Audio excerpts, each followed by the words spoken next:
토트넘의 새로운 캡틴 손흥민만큼이나 화제가 되고 있는 선수가 있습니다. 바로 팀의 부주장인 로메로인데요. 그는 최근 번리와의 원정 경기에서 손흥민이 교체되어 나가자 주장 완장을 대신 차고 나가며 완장에 키스를 할 만큼 애정을 갖고 있는 모습을 보여주었습니다. 그는 토트넘에 새로 영입된 미키 반더벤과 함께 찰떡 호흡으로 안정적인 수비를 보여주고 있는 중인데요. 지난 시즌의 토트넘을 생각해보면 너무 다른 경기 모습에 놀라움을 금치 못할 정도입니다. 그런데 문제가 있던 지난 시즌 때도 역시 로메로가 있었습니다. 로메로는 지난 카타르 월드컵 우승팀인 아르헨티나 국가대표팀의 센터백이었으니 실력은 보장된 선수인데요. 그런 그가 버티고 있는 수비라면 큰 문제 없이 수비가 굳건해야 하는 것이 정상인데도 지난 시즌의 토트넘은 왜 그렇지 않았는지가 다시 한번 논란이 되고 있는 것입니다. 토트넘의 고질적인 문제는 수비였습니다. 그런데 그 수비의 가장 큰 문제로 지적되었던 것은 바로 수비수 에릭 다이어와 골키퍼 요리스였습니다. 당시 다이어의 별명은 자동문 수비, 산책형 수비, 목격형 센터백 등 수비수로는 최악의 별명을 갖고 있었는데요. 요리스 역시 나이가 들어가면서 이전에 갖고 있던 경기력이 하락하는 상황이었습니다. 이 같은 상황에 아무리 월드컵 우승팀의 수비수라고 해도 부족한 부분을 메꾸기에는 역부족이었겠죠. 축구의 수비라는 것이 혼자 막을 수 있는 경기가 아닌 이상 서로 간의 호흡이 가장 중요한데요. 보탬이 되기는커녕 실수 연발에 질 낮은 경기를 펼치는 다이어와 함께 짝을 맞추어 경기를 펼치다 보니 로메로에게 지난 시즌은 그야말로 숨이 막히는 최악의 시즌이기도 했습니다. 실력과 팀워크가 엉망인 채로 경기에 임한 로메로는 부상이 잦았고 이렇다 할 성과를 내지도 못하다 보니 선발에서 제외되는 경우도 많았습니다. 그렇게 힘든 팀에서 버티다 보니 비난도 많이 받았는데요. 월드컵 우승팀의 선수가 토트넘에서는 선발에 나서지도 못하는 패급 선수 취급을 받은 것입니다. 그런데 그는 지금 제대로 된 동료들과 호흡을 맞추면서 아무런 문제 없이 자신의 기량을 펼치며 경기를 이끌고 있는데요. 그 가장 큰 이유로 새로 부임해온 포스테코글루 감독을 이야기하고 있습니다. 실제로 포스테코글루가 선수단을 임명할 때 자세히 살펴본 것이 있는데요. 그것은 선수들 간의 소통이 원활하고 실제로 선수들을 이끌 수 있는 리더십이 있는 선수를 찾는 것입니다. 그렇게 포스테코글루 감독의 눈에 손흥민은 딱 맞는 적임자였는데요. 실제로 토트넘의 에이스였으며 모든 선수들을 아우르는 강한 리더십을 갖고 있었습니다. 온화하면서도 열정적인 손흥민은 모든 선수들은 물론이며 구단의 관계자들에게 사랑받고 있었기 때문입니다. 포스테코글루 감독은 요리스의 뒤를 이어 손흥민을 캡틴으로 임명하면서 로메로와 메디슨을 부주장으로 임명했는데요. 그들의 공통점은 주장단 3명 모두 남을 배려하고 돕는 성격이며 동료들을 다독이는 성품이라는 것입니다. 그러면서 로메로는 새로 영입된 반더벤과 골키퍼 비카리오와 함께 수비의 주역을 맡고 있는 모습을 보이고 있는 것이죠. 그는 원래 손흥민을 잘 따르고 무척이나 좋아했었는데요.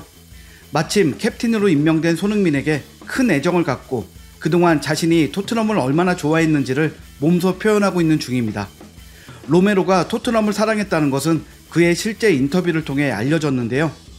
로메로 정도의 선수라면 원하는 리그에 갈 수도 있었을 텐데 굳이 그가 토트넘에 남아있었던 이유이기도 했습니다. 저는 분명 지난 시즌이 어떻게 끝났는지 알고 있고 만족하지 않습니다. 하지만 다가오는 시즌에 다른 구단으로부터 이적 제안을 받았을 때 저는 이곳 토트넘에서 최고의 해를 보내고 싶기 때문에 아니라고 말했습니다. 저는 프리미어 리그를 좋아하고 토트넘을 정말 좋아합니다. 앞으로 몇 년 동안 더 여기에 있고 싶습니다. 그러면서 로메로는 또 다른 충격적인 사실을 고백하기도 했는데요. 지난 시즌 실제로 토트넘 팀 내부에 분열이 있었다는 사실을 밝힌 것입니다. 그의 이야기에 따르면 토트넘의 이전 주장단인 해리 케인, 다이어, 요리스 3명을 중심으로 분열은 번져나갔습니다. 사실 케인이야 실제 실력이 좋은 선수로 토트넘의 최고 선수였지만 다이어와 요리스의 경우에는 실력도 월등히 떨어지는 수준을 갖고 있으면서도 선수단에서 목소리를 크게 냈고 그런 모습들은 팀워크를 무너뜨렸다고 했습니다. 로메로는 카타르 월드컵에서 메시와 같은 팀에서 뛰며 월드컵 우승이라는 큰 성과를 이룬 후 다시 토트넘 팀으로 돌아와 합류했습니다. 그가 팀으로 돌아온 후 토트넘 내부에 생긴 분열에 크게 놀랐다고 밝혔는데요. 주장단 3명은 스텝진과 사이가 좋지 않았고 팀의 성적이 하락하면서 분열은 더 커져 있었다고 얘기했습니다. 저의 첫 번째 경기는 홈에서 열린 에스턴 빌라였습니다. 우리는 2대0으로 졌습니다. 우리는 한 게임을 이기고 두 게임을 졌습니다. 팀이 분열되는 상황이라면 코치와 선수들이 같은 방향으로 나가야 조금이라도 상황을 해결할 수 있습니다. 하지만 누구도 그 상황에 대해서 손을 들고 나서서 책임을 지려고 하지 않았습니다. 라며 토트넘 내부의 상황은 최악으로 치닫아 있었다고 밝혔는데요. 사실 다들 알고는 있지만 쉽게 입에 올리지 못했던 팀 내부 분열에 대해 얘기하게 된 것은 콘테 감독의 경질과 케인의 이적, 요리스와 다이어가 출전 명단에서 제외되면서 이제는 밝힐 수 있는 분위기가 된 것으로 보입니다. 이전 주장단인 케인과 요리스, 다이어는 도리어 팀 내에 분열만 일으켰으며 당시 감독인 콘테는 강압적인 방식으로 유명한 사람이었기 때문에 콘테 감독과는 조금도 행복하지 않았다고 밝혔습니다. 실제로 당시 히샬리송과 함께 콘테가 경질되지 않고 계속 팀에 남는다면 다른 클럽으로 이적하는 것을 고려할 것이라고 결심을 밝히기도 해서 당시 감독부터 주장단들로 인해 팀워크는 박살나고 토트넘은 최악의 위기 상황이었음을 내비치기도 했습니다. 토트넘은 이후 콘테가 해임되고 수석 코치인 스텔리니가 시즌 후반부를 맡았는데요. 뉴캐슬과의 경기에서 무려 1대6으로 대패하는 치욕스러운 결과를 맞이했습니다. 결국 리그 8위라는 결과로 시즌을 마무리했는데요. 이때 당시의 상황에 대해서 로메로는 팀은 이미 나쁜 상황이었다. 팀 내부에서 이미 분열이 있었기 때문에 하나의 목표를 향해서 힘을 합쳐야 하는 프리미어에서는 절대 힘을 쓸 수 없었다 라고 전하기도 했는데요. 그야말로 최악의 상황으로 치닫던 토트넘은 새로운 감독 포스테코 글루에게는 큰 부담이었을 수 있었습니다. 하지만 파벌과 분열로 파국으로 치닫던 토트넘으로 부임한 그는 무능하고 강압적인 코치진을 해결하기 위해 손흥민을 주장으로 낙점하는 최고의 선택을 하였으며 그를 잘 따른 로메로와 메디슨까지 임명하며 고인물인 요리스와 다이어를 모두 팀에서 제외시켜버렸습니다. 지금 토트넘은 아주 빠른 시간에 제대로 자리를 찾았으며 선수들 개개인의 기량을 확실히 보여주고 있다고 할 수 있습니다.